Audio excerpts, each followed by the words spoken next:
صلح کروا دے گا. تو اللہ کے نبی صلی اللہ علیہ وسلم دونوں گروہ کو مسلمان کہہ رہے ہیں، دونوں کو مسلمانوں میں شامل کر رہے ہیں. تو جن کے متعلق اللہ کے نبی صلی اللہ علیہ وسلم نے گواہی دے دی کہ وہ مسلمان ہیں، تو ہم 1400 سال بعد اٹھ کر ہم یہ کہیں الیاذ باللہ کہ نہیں ایک گروہ منافق ہے، تو یہ بدبختی کی علامت. ہمیں اس سے دور رہنا چاہیے. اور خصوصاً عوام کو تو میں یہی کہنا چاہوں گا جو عام مسلمان ہیں، انہیں چاہیے کہ ان موضوعات سے، ان ٹاپک سے دور رہے، ان چیزوں میں لگے جن سے آپ کا عملی فائدہ ہو، آپ کی زندگی میں کوئی فائدہ ہو، عمل میں کوئی فائدہ ہو، اس میں اضافہ ہو، آپ کی آخرت بنے. اس کے علاوہ اگر آپ ان مسائل میں الجھ گئے، ان ٹاپکس میں الجھ گئے اور خدا نخواستہ صحابہ کرام کے متعلق لب کشائی کرنے لگ گئے، تو یہ بڑے خطرے کی بات ہے. ہو سکتا ہے جو بھی ایسا کرے اس کی آخرت جو ہے برباد ہو جائے. تو اس لیے ہمیں سکوت اختیار کرنا ہے. اے اللہ اس دن نبی کو شرمندگی میں مبتلا نہ کرنا. اے اللہ کہیں ایسا نہ ہو کہ نبی ہمیں دیکھ کر پہچاننے سے انکار کر دے. اے اللہ ایسا نہ ہو کہ ہم صرف زبانی دعویٰ کرنے والے ہوں. اے اللہ ایسا نہ ہو کہ ہم نبی کا انکار کرنے والے ہو، نبی کی مخالفت کرنے والے ہو. اے اللہ فلسطین کے مسلمانوں پر کیسا ظلم ہو رہا ہے. اے اللہ ہم ایسے زمانے میں ہیں کہ ہم کچھ کر بھی نہیں پا رہے، چاہ کے بھی نہیں کر پا رہے. اے اللہ ہم کیا کریں، ہم کیسے منہ دکھائیں ہمیں نہیں معلوم. اے اللہ ہمارے پاس کوئی اختیارات نہیں ہے. اے اللہ ہم بولنے اور دعا کرنے کے علاوہ کچھ کر نہیں پا رہے. اے اللہ ہم اپنے بچوں کو تڑپتے ہوئے بلکتے ہوئے ویڈیوز میں دیکھ رہے ہیں. اے اللہ اپنی عورتوں کو ہم دیکھ رہے ہیں کہ کیسے ان کی عزتیں لوٹی جا رہی ہیں. اے اللہ ہمارے نوجوانوں کو کس طرح شہید کیا جا رہا ہے. اے اللہ تیرے علاوہ اس وقت ان کی حفاظت کرنے والا کوئی نہیں. اے اللہ ہم تمام اسلامی حکام کی شکایت آپ سے کرتے ہیں. اے اللہ ہر اس حاکم کی پکڑ فرما، ہر اس حاکم کی پکڑ فرما جو اس امت کو اس طرح قتل عام میں مبتلا کرتے ہوئے دیکھ رہا ہے لیکن وہ آگے نہیں بڑھ رہا. اے اللہ پھر سے صلاح الدین ایوبی کو پیدا فرما. اے اللہ پھر سے عمر بن خطاب کو پیدا فرما. اے اللہ پھر سے خالد بن الولید کو پیدا فرما. اے اللہ وہ ابو بکر والی حمیت اور غیرت ہمارے اندر پیدا فرما.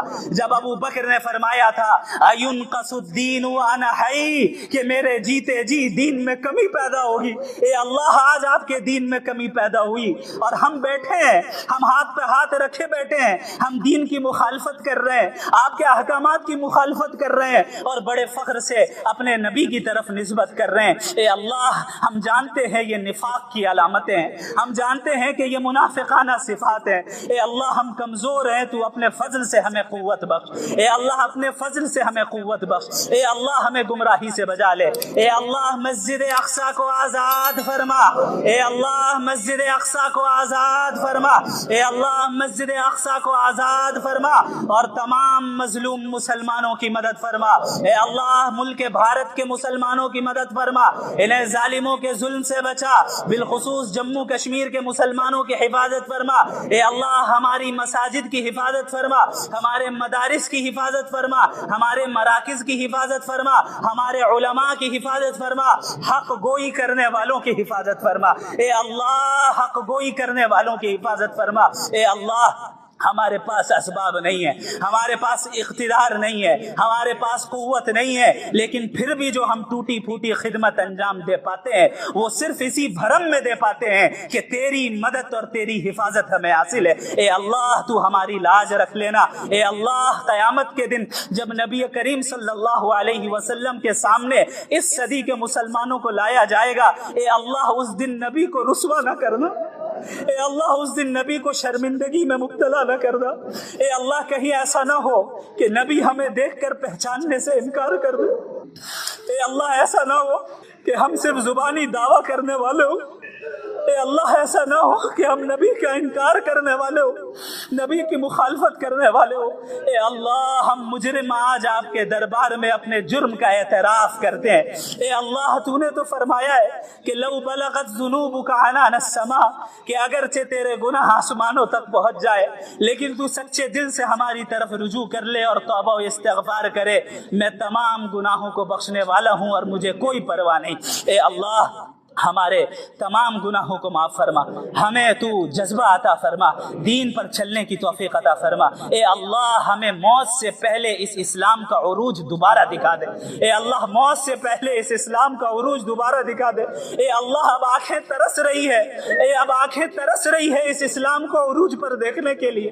علماء اسلام کی تو حفاظت فرما جو اس دین کی خدمات کو انجام دے رہے ہیں اور اس دین کی ترقی اور عروج پر اس دین کو لے جانے کی کوششیں کر رہے ہیں۔ اے اللہ ہمارے بچوں کی نسلوں کی حفاظت فرما، ہمارے بچوں کو ایمان سے محروم نہ کر، ہمارے بچوں اور ہماری نسلوں میں ایمان اور ابھی آپ کے سامنے رکھی ہے، وہ صحیح بخاری کی روایت ہے کتاب الفتن کی۔ حضرت ابو ہریرہ رضی اللہ عنہ روایت کرتے ہیں اور حدیث نمبر ہے 7121۔ تو اس طرف اشارہ فرمایا، اور یہ سن 36 ہجری میں آپ صلی اللہ علیہ وسلم کی یہ پیشن گوئی بھی بالکل صحیح ثابت ہوئی، اور اس جنگ کو بھی اللہ کے نبی صلی اللہ علیہ وسلم نے قیامت کی نشانیوں میں سے گنوایا۔ یہاں پر ایک بات کی میں مزید وضاحت کرنا چاہتا ہوں، صحابہ کرام رضی اللہ عنہم اجمعین کے درمیان جو جنگیں ہوئی ہیں انہیں ہم مشاجرات صحابہ کہتے ہیں، ان کے درمیان جو اختلافات ہوئے تو ان کے متعلق اہل السنت والجماعت کا کیا نظریہ ہے، اسے ہمیں سمجھ لینا چاہیے، کیا موقف ہے۔ یاد رکھیے ہمارا یہ عقیدہ ہے کہ انبیاء علیہ الصلاۃ والسلام کے بعد انسانوں میں افضل ترین جو جماعت ہے وہ صحابہ کرام کی جماعت ہے، اور اللہ اور اس کے رسول صلی اللہ علیہ وسلم کی اطاعت اور ان کی اتباع کرنے میں تمام انسانوں میں سب سے اعلیٰ، سب سے نیک، سب سے تیزی کرنے والے اتباع کرنے میں صحابہ کرام ہی ہے، خیر میں سبقت لے جانے والے صحابہ کرام ہی ہے، اور انہی کی خدمات کا نتیجہ ہے کہ دین آج ہم تک پہنچا ہے، اور انہی کی قربانیوں کا نتیجہ ہے کہ اللہ تعالیٰ نے اس دین کو غلبہ عطا کیا۔ تو صحابہ کرام کے درمیان جو کچھ بھی اختلافات ہوئے، جو کچھ بھی جنگیں ہوئی ہیں، ان کے متعلق اہل السنت والجماعت کا یہ متفقہ موقف ہے کہ ہم سکوت اختیار کریں، خاموشی اختیار کریں، یعنی ہم 1400 سال بعد آ کر ہماری اور آپ کی کوئی حیثیت نہیں ہے کہ اس جماعت کی نیتوں پر ہم حملہ کریں، ہم فیصلہ کریں کہ بھئی یہ 100% غلط ہے اور یہ 100% صحیح ہے۔ ہمیں یہ اختیار نہیں دیا گیا، بلکہ ہمیں اپنے ایمان کی حفاظت کرنی ہے، اور ہم کسی فتنے میں مبتلا ہو جائے اس سے بچنے کے لیے ہمیں چاہیے کہ صحابہ کرام کے متعلق اپنی زبان کو بند رکھیں۔ آج ہمارے یہاں ایسے کئی لوگ ہیں جو کھڑے ہو گئے ہیں اور دعویٰ کرتے ہیں اور صحابہ کرام کے خلاف بولتے ہیں، حضرت امیر معاویہ رضی اللہ عنہ کے خلاف بولتے ہیں، اور بعض ایسے بھی ہیں جو حضرت معاویہ رضی اللہ عنہ کے دفاع کرتے کرتے حضرت علی رضی اللہ تعالی عنہ کے متعلق ایسی باتیں بول دیتے ہیں جو ان کے شایع نشان نہیں ہے۔ تو اسی لیے اہل السنت والجماعت کا سب سے بہترین اور معتدل اور صحیح موقف یہی ہے کہ ہم خاموشی اختیار کریں، کہ ہم لب کشائی نہ کریں، چپ رہیں، کیونکہ یہ جتنے حضرات ہیں یہ مجتہد تھے۔ حضرت معاویہ رضی اللہ عنہ ان کا بھی ایک مقام ہے، وہ بھی مجتہد تھے۔ حضرت علی رضی اللہ تعالی عنہ ان کے مقام سے کون واقف نہیں ہے، ان کے فضائل سے کون واقف نہیں ہے، وہ بھی مجتہد ہیں۔ اور آپ صلی اللہ علیہ وسلم نے فرمایا ہے، یہ صحیح بخاری کی روایت ہے کتاب الاعتصام بالکتاب والسنہ میں، حدیث نمبر ہے 7352، کہ آپ صلی اللہ علیہ وسلم نے فرمایا کہ اذا حکم الحاکم فاجتہد ثم اصاب فلہ اجران واذا حکم فاجتہد ثم اخطأ فلہ اجر، کہ جب ایک حاکم اجتہاد کرے اور کوئی فیصلہ کرے اور اس کا فیصلہ صحیح بھی ہو، درست بھی ہو، تو اس کے لیے 2 اجر ہیں، 2 ثواب ہیں، اور جب وہ اجتہاد کرے اور فیصلہ کرے، اجتہاد کر کے کوئی فیصلہ کرے لیکن اس کا فیصلہ غلط ہو جائے تب بھی اس کو 1 اجر ملنا ہے، کیونکہ اس نے اجتہاد کیا، اس کی نیت یہ نہیں تھی کہ وہ کچھ غلط کرے، خراب کرے، بلکہ اس نے جو اجتہاد کیا وہ اپنے اجتہاد میں اپنے اعتبار سے صحیح تھا، لیکن اگر حقیقت میں اس سے کچھ غلطی ہو گئی تو وہ اجتہادی غلطی ہوگی، یہ نہیں کہ نیتوں پہ ہم حملہ کرنے لگ جائے۔ تو یہ صحابہ کرام میں جو 2 گروہ بن گئے اور آپس میں جو جنگ ہوئی، لڑائی ہوئی، اگر ان 2 جماعتوں میں سے، ان 2 گروہ میں سے کسی ایک گروہ سے اگر کوئی خطا ہوئی ہے تو وہ اجتہادی خطا ہے، اس پر بھی انہیں 1 ثواب ملے گا۔ تو ہم اور آپ 1400 سال بعد اٹھ کر، میری اور آپ کی تو یہ حیثیت نہیں ہے کہ اس جماعت کے متعلق ہم ان پر اعتراض کریں، ان کی نیتوں پہ حملہ کریں۔ ایسے بھی لوگ ہیں جو علیاذ باللہ کھڑے ہو کر بعض صحابہ کرام کو منافق کہہ رہے ہیں۔ یہ بات کیسے صحیح ہو سکتی ہے جبکہ اللہ کے نبی صلی اللہ علیہ وسلم نے حضرت حسن رضی اللہ تعالیٰ عنہ کے متعلق فرمایا، صحیح بخاری کی روایت ہے کتاب الصلح 2704 حدیث نمبر ہے کہ ان ابنی هذا سید ولعل اللہ ان یصلح بین فئتین عظیمتین من المسلمین، کہ یہ میرا بیٹا حسن یہ سید ہے، سردار ہے، اور اللہ تعالیٰ سے امید ہے کہ میرے اس بیٹے کے ذریعے اللہ تعالیٰ مسلمانوں کے دو بڑے گروہ کے درمیان صلح کروائے گا۔ اور پھر ایسا ہی ہوا۔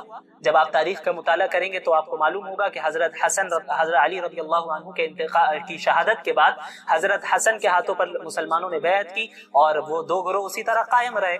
حضرت معاویہ رضی اللہ عنہ کا جو گروہ ہے وہ بھی اسی طرح قائم رہا۔ یہاں حضرت علی کی شہادت ہوئی تو اس کے بعد خلیفہ مقرر کیے گئے حضرت حسن، لیکن حضرت حسن رضی اللہ تعالی عنہ نے حضرت معاویہ سے صلح کر لی اور حضرت معاویہ کے ہاتھوں پر رضی اللہ عنہ کے ہاتھوں پر بیعت کر لی، اور اس طرح جو دو گروہ بن گئے تھے مسلمانوں میں وہ ایک ہو گئے اور متحد ہو گئے، جس کی پیشن گوئی آپ صلی اللہ علیہ وسلم نے بہت پہلے کر دی تھی کہ اس بیٹے کے ذریعے، میرے اس بیٹے کے ذریعے اللہ تعالیٰ مسلمانوں کے من المسلمین، اس پہ غور کیجئے، مسلمانوں کے دو بڑے گروہوں کے درمیان صلح کروا دے گا۔ تو اللہ کے نبی صلی اللہ علیہ وسلم دونوں گروہ کو مسلمان کہہ رہے ہیں، دونوں کو مسلمانوں میں شامل کر رہے ہیں۔ تو جن کے متعلق اللہ کے نبی صلی اللہ علیہ وسلم نے گواہی دے دی کہ وہ مسلمان ہیں، تو ہم 1400 سال بعد اٹھ کر ہم یہ کہیں علیاذ باللہ کہ نہیں ایک گروہ منافق تھا، تو یہ بدبختی کی علامت ہے۔ ہمیں اس سے دور رہنا چاہیے، اور خصوصاً عوام کو تو میں یہی کہنا چاہوں گا جو عام مسلمان ہیں، انہیں چاہیے کہ ان موضوعات سے، ان ٹاپک سے دور رہیں،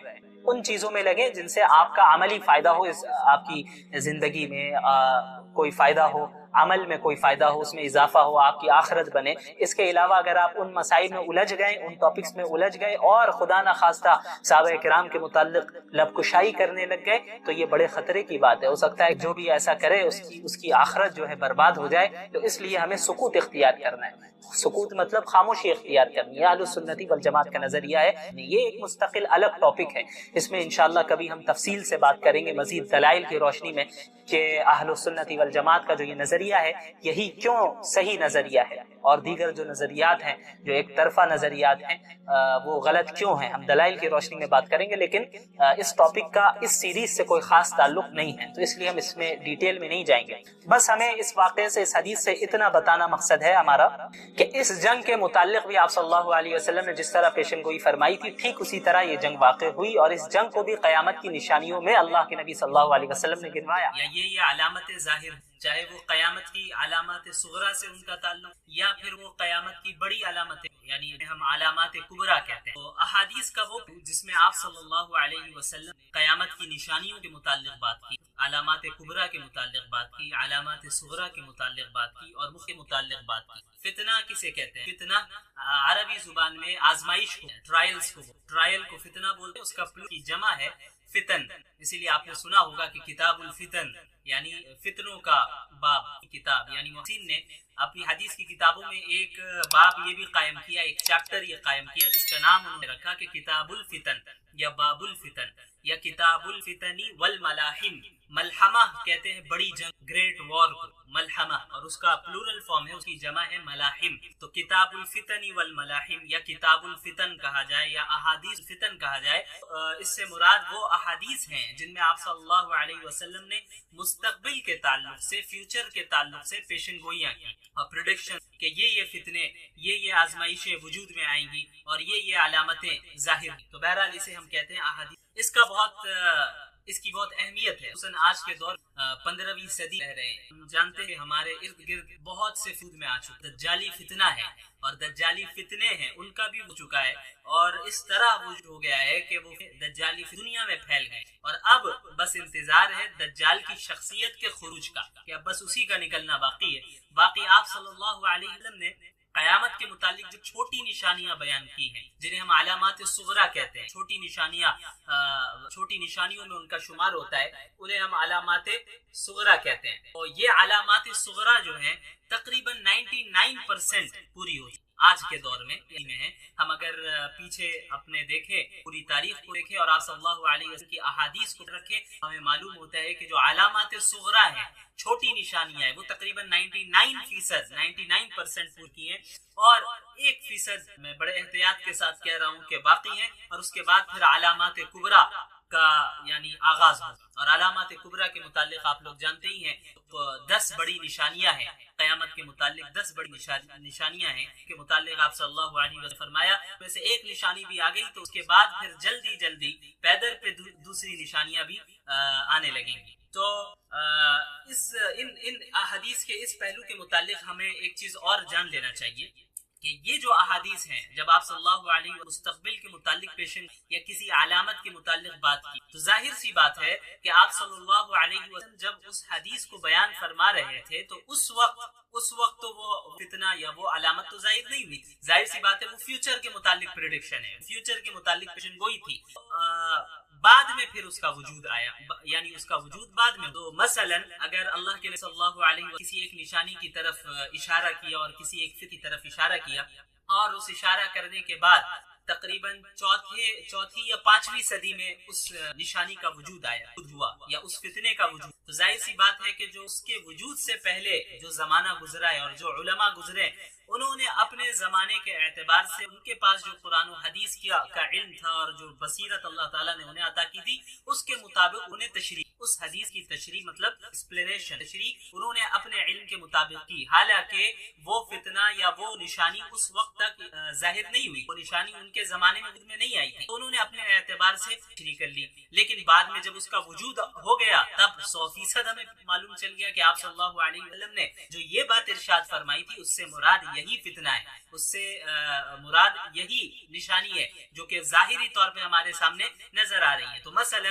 ایک آپ صلی اللہ علیہ وسلم نے نشانی بیان کی اور اس کا وجود کب ہو رہا ہے, اس فتنے کا وجود, نشانی کا وجود کب ہو رہا ہے, ظہور کب ہو رہا ہے 5ویں صدی میں. تو ابھی 500 سال تک جن علماء نے ایکسپلینیشن اور تشریح کی انہوں نے اپنے اعتبار سے. ممکن ہے یہ ضروری نہیں ہے کہ 100% علماء نے وہی 100% اسی مطابق وہ فتنہ وجود میں آیا ہو, بلکہ وہ تبدیل ہو سکتا ہے کیونکہ علماء نے اپنے علم کے اعتبار سے اس حدیث کو ایکسپلین کیا. لیکن جب اس فتنے کا وجود ہوا, جب اس نشانی کا ظہور ہوا, تبھی اسی وقت ہم سمجھ سکتے ہیں کہ اچھا ایگزیکٹ یہ مطلب تھا, ایگزیکٹ مطلب کیا تھا وہ اسی وقت پتہ چل سکتا ہے. اسی طرح ہم آج 15ویں صدی میں ہیں, نشانیاں جو 1400 سال میں اب تک ظاہر ہوئی ہیں اور وہ میں آ چکے ہیں کے متعلق کوئی دو رائے نہیں ہے کہ آپ صلی اللہ علیہ وسلم نے پہلے ہی کوئی فرما دی تھی اور وہ چیزیں بالکل ظاہر ہوتی ہیں. ہم دیکھ رہے ہیں ماضی میں ظاہر ہوئی چیزیں اور آج بھی ہم دیکھ رہے ہیں کہ وہ فتنہ وجود میں آ چکے ہیں. لیکن بہت سی نشانیاں ایسی ہیں جو ہمارے زمانے میں بھی آج 2021 میں بھی ابھی ان کا وجود نہیں ہوا ہے, وہ نشانیاں نہیں آئی ہیں. جیسے اگزامپل کے طور پر آپ قیامت کی بڑی نشانیاں لے لیں, تو قیامت کی جو بڑی نشانیاں ہیں وہ ظاہر سی بات ہے ہمارے زمانے میں ابھی ظاہر نہیں ہوئی, وہ نشانیاں ظاہر ہوں. ان احادیث کو علماء کرام اپنے زمانے کے اعتبار سے بیان کرتے ہیں, لہٰذا اس میں علماء کے درمیان اس کی ایکسپلینیشن تھوڑا بہت اختلاف ہو جاتا ہے. مثلا آپ نے سنا ہوگا بہت سے لوگ کہ یاجوج ماجوج کے متعلق جب بات ہوتی ہے تو بعض لوگ کہتے ہیں کہ نہیں یہ جو یورپین کنٹری لوگ ہیں, یا بعض کہتے ہیں یہ جو چائنا کے رہنے والے یہی لوگ یاجوج, اور بعض کہتے ہیں کہ نہیں یہ صحیح معنی میں ایسے افراد ہیں جو ابھی بند ہیں اور وہ کہاں ہیں ہمیں نہیں معلوم. تو ایسی چیز کے متعلق ہمارا کیا رویہ ہونا چاہیے؟ ہمارا رویہ ہونا چاہیے کہ کسی بھی ایک عالم کی کو لے کر دیگر تمام علماء کی رائے کی تردید نہیں کرنی چاہیے, کیونکہ اس کا تعلق فیوچر سے. ہاں اس چیز کی, اس بات کی پاسبلٹی ہے کہ فلاں عالم دین جو بات ارشاد فرما رہے ہیں ایسا سچ ہو سکتا ہے اور فلاں جو کہہ رہے ہیں وہ بھی سچ ہو سکتا ہے. لیکن دونوں میں سے زیادہ صحیح رائے کون سی ہے, یعنی صحیح رائے بھی کون سی ہے, یہ تو اسی وقت ہمیں معلوم چلے گا جب فتنے کا وجود ہو جائے گا, جب وہ نشانی ظاہر ہو جائے گی. تو اس سے پہلے کسی ایک رائے پر حتمی فیصلہ کر دینا کہ نہیں فلاں عالم دین نے یاجوج ماجوج کے متعلق جو رائے دی وہی صحیح ہے, اس کے متعلق کوئی رائے صحیح نہیں ہے, یہ زیادتی ہوگی. ایسا کرنا مناسب نہیں ہے کیونکہ اس کا تعلق فیوچر سے, اور فیوچر اللہ کے سوا کوئی نہیں جانتا, اور وحی کا سلسلہ منقطع ہو چکا ہے. اللہ تعالیٰ کے متعلق اگر کوئی بات بندوں کو بتاتے تو اللہ کے نبی صلی اللہ علیہ وسلم کے ذریعے بتاتے, لیکن اب نبوت کا سلسلہ بند ہو چکا ہے تو اب فیوچر کے متعلق کوئی دعویٰ نہیں کر سکتا, اس کا علم صرف اللہ کے پاس ہے. تو اب کون سی ایکسپلینیشن, کون سی صحیح ہے ان فتنوں کے متعلق جو فتنے ابھی وجود میں نہیں آئے ہیں, جن کا تعلق مستقبل سے ہے, تو وہ تو اسی وقت ہمیں پتہ چلے گا. لیکن ہم تمام علماء کے آراء کو, ان کی اوپینینز کو ہم پاسبلٹی کے طور پہ سکتے ہیں کہ فلاں عالم اس سے متعلق, اس نشانی کے متعلق یہ رائے ہے، اس بات کا امکان ہے کہ یہ بات صحیح، اسی طرح فلاں عالم کی یہ بات ہے، یہ رائے ہے، اس بات کا امکان ہے کہ ان کی رائے صحیح۔ ہاں ہم یہ کہہ سکتے ہیں کہ ان میں سے زیادہ بیٹر اوپینین کون سا ہے، ان میں سے زیادہ بہتر رائے کون سی ہے، ہم یہ تو کہہ سکتے ہیں، لیکن کسی ایک عالم دین کی رائے کو لے کر ہم اس طرح کا فیصلہ کریں کہ باقی تمام علماء کی رائے کو یعنی تردید کر اسے رد کر دیں، یہ درست نہیں ہے، کیونکہ ان نشانیوں کا تعلق مستقبل جو ہمارے زمانے میں ان نشانیوں کا اب تک وجود نہیں ہوا ہے، اور میں نے بتایا کہ جو نشانیاں وجود میں آلریڈی آ چکی ہیں تو پھر ظاہر سی بات ہے اس دو رائے نہیں، تو یہ رویہ ہمارا ہونا چاہیے احادیث والملاحم کے تعلق خصوصاً۔ چلیے، تو احادیث فتن میں ایک سب سے پہلے تو ہمیں ایک چیز ہمارے سامنے پڑھنا چاہیے، ہمیں سمجھ کہ آپ صلی اللہ علیہ وسلم گوئیاں کی ہیں، اس کا کیا مطلب ہے۔ ایک چیز یہ بھی ہمیشہ یاد رکھیں، آپ صلی اللہ علیہ وسلم کی پیشن گوئیاں ہیں، پریڈکشنز ہیں کے متعلق، وہ صرف خبر نہیں ہے، صرف انفارمیشن نہیں ہے، یعنی ایسا نہیں ہے کہ آپ صلی اللہ علیہ وسلم نے بتا دیا کہ بھئی ایسا ہوگا تو بس ہونا ہے اور ہمیں کوئی ضرورت نہیں، بلکہ احادیث فتن کا جو پہلو ہے، یعنی احادیث کا وہ پہلو جس کا تعلق اور ملاحم سے ہے، ان احادیث کے پھر دو پہلو ہیں۔ ایک پہلو تو یہی ہے کہ اس میں آپ صلی اللہ علیہ وسلم نے خبر دی، انفارمیشن ہے، یہ خبر ہے کہ مستقبل میں یا قیامت کا مستقبل میں ایسا ہونا ہے، یہ چیز وجود میں آئے گی، یہ فتنہ وجود میں آئے گا، یہ نشانی ظاہر ہو، ایک تو خبر ہے، انفارمیشن ہے، لیکن دوسرا پہلو اس میں تنبیہ ہے، تحذیر ہے، کہ امت مسلمہ کو متنبہ بھی آپ صلی اللہ علیہ وسلم کر دیا کہ دیکھو یہ نشانی ظاہر تو ضرور ہوگی، لیکن ہر مسلمان کو چاہیے کہ اس سے بچا رہے، اس فتنے سے اپنے آپ کو محفوظ رکھے، اس آزمائش سے اپنے آپ کو محفوظ رکھے، اس نشانی سے اپنے آپ کو بچا کے رکھے، وہ خود جو ہے شقاوت میں مبتلا نہ ہو جائے، وہ خود گمراہی میں مبتلا نہ ہو جائے، یا ان گمراہی خود میں لانے میں وہ شریک نہ ہو جائے، خود میں لانے میں وہ شریک نہ ہو۔ لہٰذا جب بھی ہم ان احادیث کا مطالعہ کریں، ان احادیث کو پڑھیں جن کا تعلق میں یعنی پیشن گوئیوں سے ہے، پریڈکشن سے ہے، فیوچر کے سے ہے، آزمائشوں سے ہے اور نشانیوں سے ہے، تو پھر ہمیں اس دونوں چیزوں کی رعایت کرنی چاہیے۔ پہلی چیز تو یہی ہے کہ ہاں آپ صلی اللہ علیہ وسلم نے یہ پیش فرمائی ہے تو یہ 100% صحیح ہو کر رہی ہے، چونکہ آپ صلی اللہ علیہ وسلم کا قول ہے اور یہ آپ صلی اللہ علیہ وسلم نے خبر ہمیں دے دی ہے۔ اور دوسرا پہلو کیا ہونا چاہیے کہ ہم اپنے آپ کو، اپنے ایمان کی حفاظت کریں، اپنے گھر والوں اور مسلمانوں کی حفاظت کی فکر کریں، میں ہم مبتلا نہ ہو جائیں، ان فتنوں سے ہم اپنے آپ کو محفوظ رکھیں۔ ظاہر تو ہونا ہے، ان فتنوں کو ظاہر تو ہونا ہے، ان نشانیوں کو ظاہر تو ہونا ہے، لیکن ہم کس طرح ان چیزوں سے بچ سکتے ہیں؟ تو احادیث کے ان پہلو میں آپ صلی اللہ علیہ وسلم ان دونوں جانب ہماری رہنمائی فرما دی ہے کہ کیا نشانیاں آنے والی ہیں اور کس طرح ہمیں بھی رہنا ہے۔ تو ایک حدیث میرے پیش نظر اس وقت سے پہلے حضرت، یہ صحیح بخاری کی روایت ہے، حضرت ابو سعید خدری رضی اللہ تعالی عنہ فرماتے ہیں کہ اللہ کے صلی اللہ علیہ وسلم نے فرمایا لَتَتَّبِعُنَّ سُنَنَ مَنْ كَانَ قَبْلَكُمْ شِبْرًا بِشِبْرٍ وَذِرَاعًا بِذِرَاعٍ حَتَّى لَوْ دَخَلُوا حُجْرَ ضَبٍّ دَخَلْتُمْ قَالُوا قَالَ فَمَنْ۔ اب اس حدیث ترجمہ سن لیں۔ حضرت ابو سعید خدری رضی اللہ عنہ فرماتے ہیں رسول اللہ صلی اللہ علیہ وسلم نے ارشاد فرمایا کہ یقیناً ایسا ہوگا کہ تم یعنی امت مسلمہ یعنی میری پچھلی طریق کی پیروی کرنے لگو گے، پچھلی فالو ہو گے، بالشت برابر بالشت، ذرا برابر ذرا۔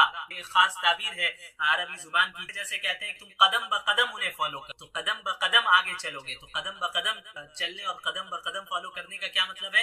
بالکل جس طرح ان لوگوں نے جو حرکتیں کی سیم بالکل اسی طرح کرو۔ اسے عربی میں ایک خاص تعبیر ہے شبر شبرن و ذراعا بذراع۔ شبر کہتے ہیں ایک بالشت، یہ جو بالشت ہے، یہ جو جتنا فاصلہ ہے اسے کیا کہتے ہیں؟ شبر، ایک بالش۔ اور ذراع کسے کہتے ہیں؟ ذراع ہاتھ کی انگلیوں سے لے کر یہاں کی انگلی تک یہ جو حصہ ہے ہاتھ کا، اسے ذراع کہتے ہیں۔ یہ تقریباً 2 بالشت کے برابر ہے، 2 بالشت کے برابر ہے۔ تو یہ بالشت برابر بالشت اور ذراع برابر ذراع، یہ ایک خاص ٹرم ہے، ایک خاص تعبیر، جس کا مطلب یہ ہے کہ تم بالکل سیم ٹو سیم ان کو فالو کرو، جسے ہم اردو میں کہہ سکتے ہیں کہ قدم بقدم چلو گے ان کے ساتھ۔